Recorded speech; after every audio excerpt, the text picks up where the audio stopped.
So let's begin with the short vowels as we learned the long vowels in the last session.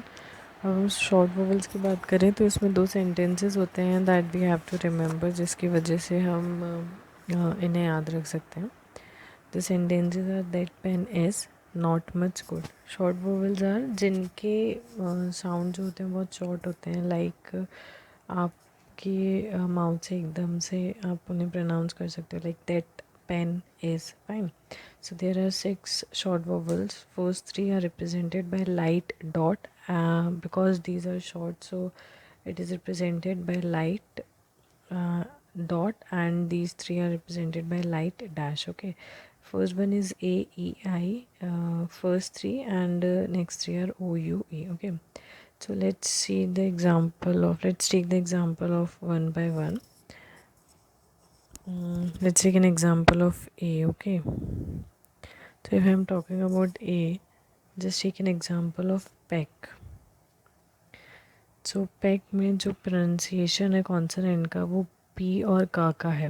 अब मुझे P और का बनाना है, but मुझे कौन सी प्लेस पे बनाना है वो मैं कैसे पता करूँगी? उस वर्ड के pronunciation से. जैसे मैंने बोला पैक, A आ रहा है, A जो है वो शॉर्ट आ रहा है, फर्स्ट प्लेस का होता है. That you have to learn. Okay, so मैंने P बनाया, K बनाया, फर्स्ट प्लेस पे बनाया, एंड P के बाद आ रहा है तो मैंने यहाँ पे वोवल लगा दिया.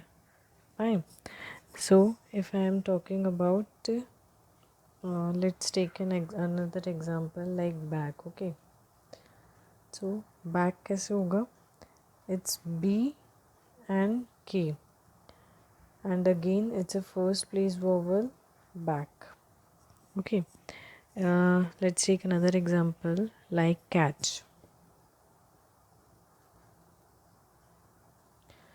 So if I'm talking about catch, तो मुझे इसमें K और चे बनाना है. अब K जो होता है वो लाइन पे बनता है, बट मैं इसको मुझे फर्स्ट प्लेस पे बनाना है, तो मैं above the line that is ऐसे बनाऊंगी, K एंड चे एंड डॉट, K के बाद फर्स्ट प्लेस पे. फाइन, ये K का बिफोर होता है और ये आफ्टर होता है. Okay, now let's take another like E. If I'm talking about E, it is a second place vowel and represented by a light dot.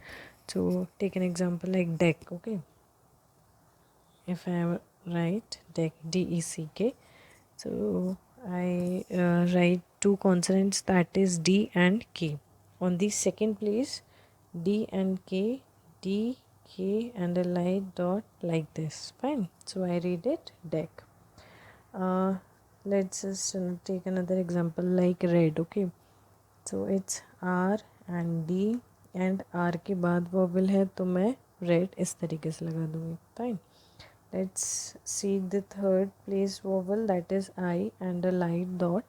तो थर्ड प्लेस है तो मैं थ्रू दी लाइन बनाऊँगी. Just take an example like bill. Okay, it's bill. So if I am talking about bill, तो मैं इसमें B बनाऊँगी और एल बनाऊँगी.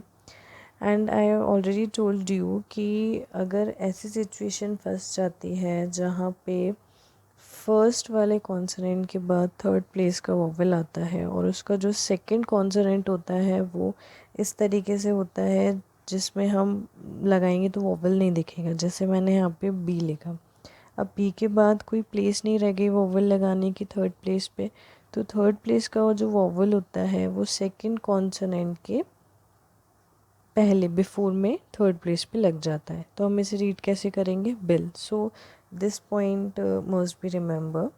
If I am talking about kill, through the line K L and like this. Okay, so just remember these points. Now let's see about O. Okay, अगर हम O की बात करें तो it's a first place vowel and ये light dash से represent होता है.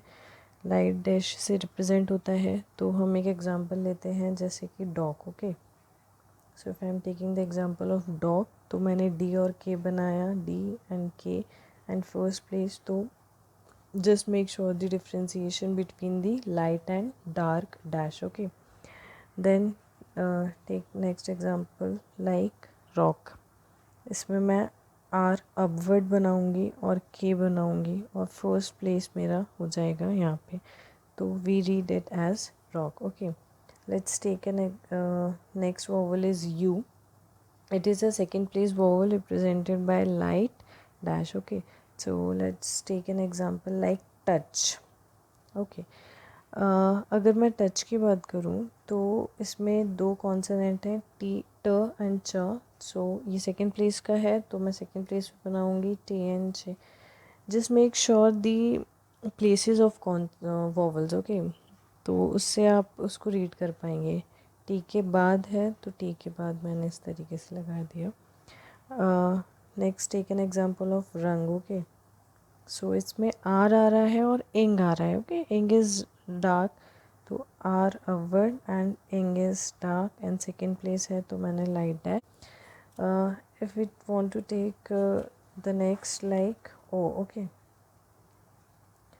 the next last o is u, and it's a short term o, that is good if we can say. तो ये थर्ड होता है और लाइट डैश रिप्रेजेंट होता है. थर्ड है तो रिप्रेजेंट करेंगे हम through the line. So just take an example like took. Okay, so if I am talking about took तो मैं टी बनाऊंगी एंड के बनाऊंगी एंड यहाँ पे क्योंकि ये थर्ड प्लेस का है तो मैंने सेम प्रोसीजर हम यहाँ पे भी फॉलो करेंगे. थर्ड प्लेस है, हम यहाँ नहीं लगा सकते, तो सेकंड कॉन्सोनेंट के जो थर्ड प्लेस होती है इसके बिफोर में हम वहाँ लगाते हैं. This point must be remember if I am talking about look. Okay, so through the line L K and like this look. Okay, SH and D, these are some examples, another examples of short vowels. So short. Okay, then if I'm talking about cap, it's a first place vowel, so it's K and P and first place represented by a light dot. If let's take an example of det. Okay, it's में D और T आ रहा है and date आ रहा है, that is it sounds like pen. मतलब second place का है एंड लाइट डॉट है तो मैंने पहले डी बनाया देन टी बनाया. Just make sure the differentiation है by light and dark stroke. D के बाद डॉट लग जाएगा. Fine. Let's take another example like mock. M and K first place है, मॉक आ रहा है like not. Okay, so it's mock. So first place represented by light dash. So these are some examples of short vowels. So long vowels and short vowels are the base of stenography. So by keep on practicing it, we must make the words clear and trying to make and read the words clear. Just make sure the difference and in light and dark, and just make sure about the position. Thank you. Please do like and subscribe.